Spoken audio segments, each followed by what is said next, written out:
A well-known quote from Bram Stoker's Dracula: "We Draculas have a right to be proud. I am the last of my kind." Dracula. Some say that Transylvania sits on one of Earth's strongest magnetic fields, and its people have extrasensory perception.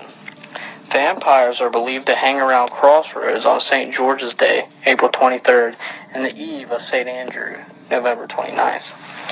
The area is also home to Bram Stoker's Dracula, and it's easy to get caught up in the tale while driving along the windy roads through the dense, dark, ancient forest over mountain passes. Tales of the supernatural had been circulating in Romanian folklore for centuries when Irish writer Bram Stoker picked up the thread and spun it into a golden tale of ghoulishness that has never been out of print since his first publication in 1897. To research his immortal tale, Stoker immersed himself in the history, lore, and legends of Transylvania, which he called a whirlpool for imagination. Count Dracula, a fictional character in the Dracula novel, was inspired by one of the best-known figures of Romanian history, Vlad Dracula, nicknamed Vlad Tepes. Vlad the Impaler is what it is known as. He was the ruler of Wallachia at various times from 1456 to 1462, born in 1431 in Sighisoara. He resided all his adult life in Wallachia, except his periods of imprisonment at Pest and Visegrad in Hungary.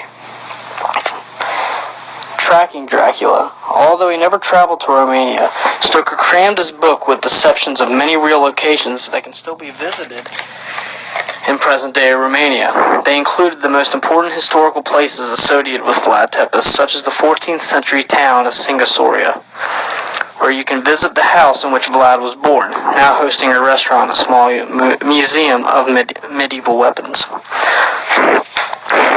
Some tours also cover the folklore aspects of fictional Dracula. For instance, visitors can eat the exact meal Jonathan Harker ate at the Golden Crown in Bistrita and sleep at the Castle Dracula Hotel, built not so long ago in Borgo Pass at the approximate site of the fictional Count's tales. Many places that Dracula is known to live is Bucharest, known for its wide, tree-lined boulevards, glorious epiquette buildings, and a reputation for the high life, which in 1900s earned his nickname of Little Paris. Bucharest, Romania's largest city and capital, is today a bustling metropolis. Bucharest is laden with historical charm from the streets of the old city center, which are slowly being restored to the ground architecture of the royal palace and lush green and cosmic park. The city also claims a large number of museums, art galleries, exquisite Orthodox churches, and unique architectural sites. Also, Old Prince Court. At the center of the historical area in Bucharest are the remains of the old princely court, built in 15th century by Vlad Tepes. According to the local lore, Vlad kept his prisoners in dungeons, which commenced beneath the old princely court and extended under the city. All that remains today are a few walls, arches, tombstones, and a Corinthian column. The Old Court Museum was established in 1972 when an archaeological dig revealed the remains of the fortress along with the Dacian pottery and Roman coins. Evidence of Bucharest's earliest inhabitants, the oldest documents attesting to the city's origin under the name of Bucharest, was also discovered here. It was issued on September 20th, 1459 inside by Prince Vlad Tepes. Next to the palace stands the Old Court Church, dating from 1559 and considered the oldest Bucharest. For 2 centuries, the church served as a coronation ground for Roman princes. Some of the original 16th century frescoes have been preserved. Another place well known is Snagov Monastery, which is 25 miles north of Bucharest. In 1458, more than 100 years after the church was built in 1364, Romanian Prince Vlad Tepes added thick defending walls and a dungeon. A plaque on the floor inside the church marks the grave with the presumed remains of the world-known Count. The monastery is located on an island on Lake Snagov and can be accessed on a pedestrian bridge or by boat. One of the very wide-known places is Targovist princely court, which is 65 northwest of Bucharest.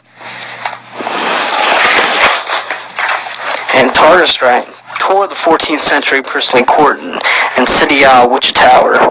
The princely court served as the capital of Wallachia, where Vlad ruled. It was here that the prince impaled a great many disloyal court members after inviting them to celebrate a feast. Chindia, a watchtower, now houses an exhibit illustrating Vlad's life.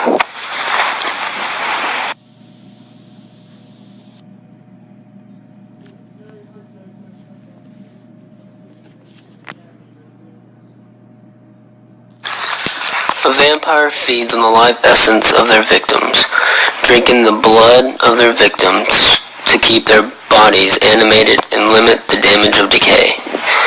They have fangs, they're afraid of sunlight, they can shapeshift into bats and wolves. They cry tears of blood, sleep in a coffin during the day, and also have extreme levels of strength and speed. Europeans believe that this vampire is dead, zombie-like, hideously deformed from death, and inherit evil. The most common way of becoming a vampire is, of course, being bitten by one. Let's start with some predispositions. Being conceived on a holy day, being weaned too early, being born the seventh son of the seventh son, or receiving a curse. The last two are my personal favorites. A mother who did not eat enough salt during pregnancy, and a mother being stared at by a vampire while pregnant.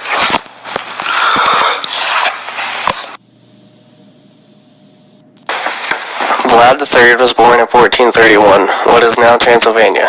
Vlad never owned anything in Transylvania. The modern-day tourist attraction that is referred to Dracula's castle was never really occupied by Vlad. Vlad's dad was a ruler, and when he went to a diplomatic meeting, bringing his two sons, they were set up and arrested. Vlad and his brother were held hostage for many years. Vlad became a very skilled horseman and a warrior. Vlad's dad and older brother were killed in a battle not long after Vlad set out to regain his father's seat from the new ruler. Vlad won back his father's seat, but was disposed after 2 months when another ruler took back the throne. Vlad was known as the Impaler, because while he ruled, he had several hundred quests stabbed and impaled on stakes. He is also credited with impaling dozens of Saxon merchants in 1456. Vlad was forced into exile, where he was held imprisoned for a number of years, but during this time he married and had 2 children. While there, he had one last time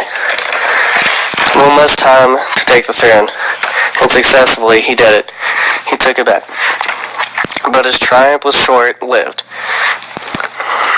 Later that year, while marching to another battle with the Ottomans, Vlad and some soldiers were ambushed, and Vlad was killed.